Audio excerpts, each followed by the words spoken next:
রে বাপ রে বাপ, কি রে, খ্যাক খ্যাক খ্যাক খ্যাক খ্যাক রে বাপ।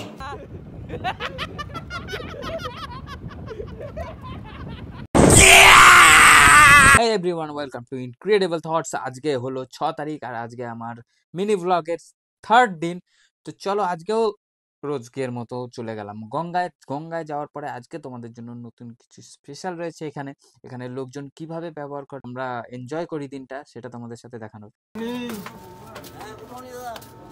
Good morning. Good morning.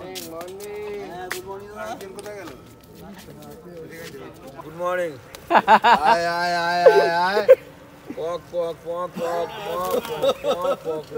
अच्छा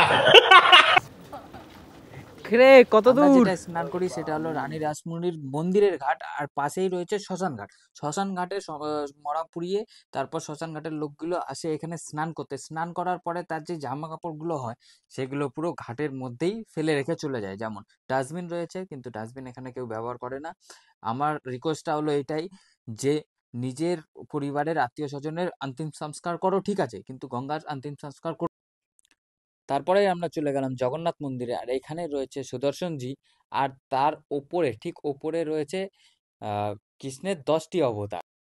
ভেতরে রয়েছে গরুরদেব এবং পুরো ওপরের অংশটাই দেখতে। আর মন্দিরের ভেতরে উপরের দিকটাতে কৃষ্ণের ছোটবেলার দৃশ্যগুলো দেখানো আছে পুরো পারফেক্টলি। তোমরা যদি দেখো তাহলে পুরো কৃষ্ণের জীবন চক্রটাই এখানে দেখানো আছে ভালো করে। আর ভেতরের দিকটায় রয়েছে জগন্নাথজি। আর তোমাদের কাছে একটা রিকোয়েস্ট করব, যারা যারা জগন্নাথজিকে ভালোবাসে অবশ্যই ভিডিওটাকে লাইক, কমেন্ট, শেয়ার, সাবস্ক্রাইব করবে। আর এই যে তারপরে দুটো ছোট ছোট বাচ্চা আমার কাছে চলে আসলো, এর মাও এর সামনে রয়েছে। পুরো ভিডিওটা দেখার জন্য ধন্যবাদ। আর নেক্সট ভিডিও কালকে তোমাদের জন্য অপেক্ষা করছে। আর কমেন্টে অবশ্যই জয় জগন্নাথ বলবে। আর দেখা হচ্ছে কালকে নতুন একটা ভিডিও। চ্যানেলটিকে সাবস্ক্রাইব করবে।